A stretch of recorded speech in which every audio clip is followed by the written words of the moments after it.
Our starting lineup from our Lady Sailors of the Philippine Navy. Let's start off with jersey number 1, Kite Rosale. At number 2, Cecile Tabuena Cruzada. Wearing jersey number 5, Rosemary Mollet Prochina. At number 11, Eileen Suson. Wearing jersey number 12, Janet Serafica. And their team captain with jersey number 17, Michelle Mikmik Laborte. Libero, number 9, Michelle Ann Simbahon.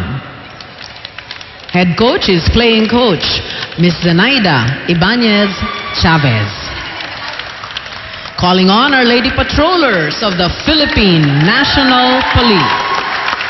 Let's start off with jersey number 1, Frances Sinia Molina. At number 2, Ana Veronica Concepcion. Wearing jersey number 4, Jeline Labrador. At number 9, Janine Nicole Marciano. Wearing jersey number 12, Christine Ann Dave. At number 20, Pachari Sangmuang. And their libero at number 16, Justine May Tadeo. Head coach, Mr. Bob Maleno.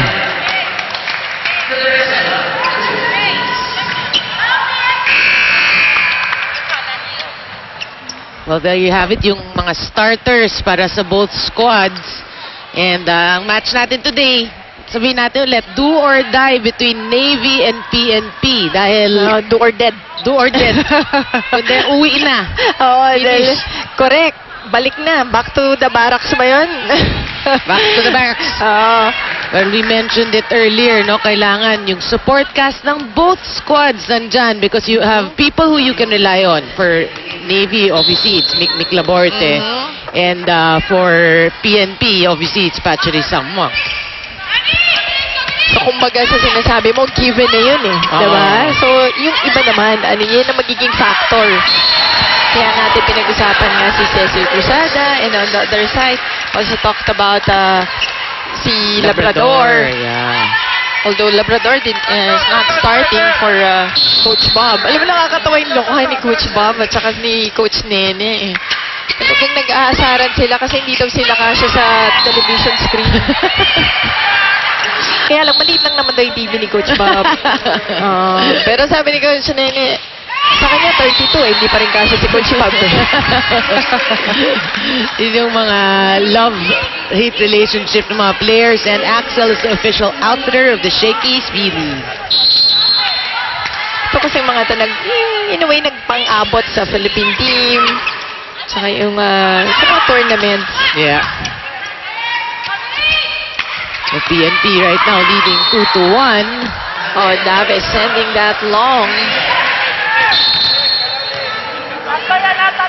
Pero alam mo, I didn't really see, pero nabasa ko nag 5 sets sila ng Cagayan. So I thought, alam mo yun, yung parang tuloy-tuloy na for PNP. Well, maybe just one good win. Alam mo yun yung spectacular. Malay mo din, di ba? Oh. And Mikasa is the official ball of the Shakey's V-League. Sangmuang. Serafica. Good dig. Si Marciano. Wow, Marciano has a lot of numbers, no? Oh, yes. And you will see why. Grabe lang yung vertical leap nito. Parang lalaban kay Joy Cases. That's right. And if it's fun family pizza, it's gotta be Shakey's. Oh, yung mga high leapers of the league.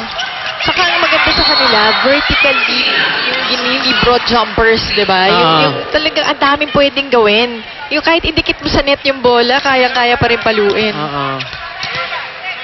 Marciano, an integral factor nitong PNP squad. Prochina, Sangmuang. Marciano again. Miss hit na. Line pa rin. That's right. Dahil sa taas ng angulo. And Rexona anti-perspirant deodorant. It won't let you down. Ang ganda ng pinaggagalingan angle eh. Taas, tapos sharp. Serafica to Kite. Oh, Kite Rosale outsmarting everyone. That's right. Medyo nagkagulo there yung defense ng PNP. But again, I love this conference kasi ang dami natin nakitang bagong faces, no? At saka yung pagkakagrupo, parang sobrang sabog, di ba? Tapos ang medyo buo nga lang yung Philippine Army, ito nga PNP. Kasi they would have, like, sa PNP, I think they have 6 enlisted women na talagang taga-PNP. So, yun naman din, ang ganda rin naman tignan, di ba? Kasi may dun sa Army, I think lahat sila eh. Oo.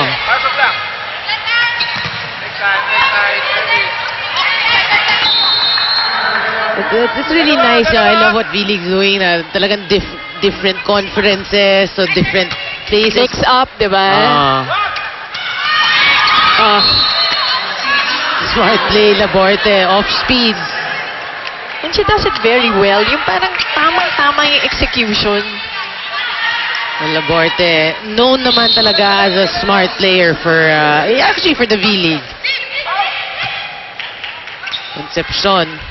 Marciano again. Fire at will. And at the end of this first technical timeout, it's PNP ahead 8-5.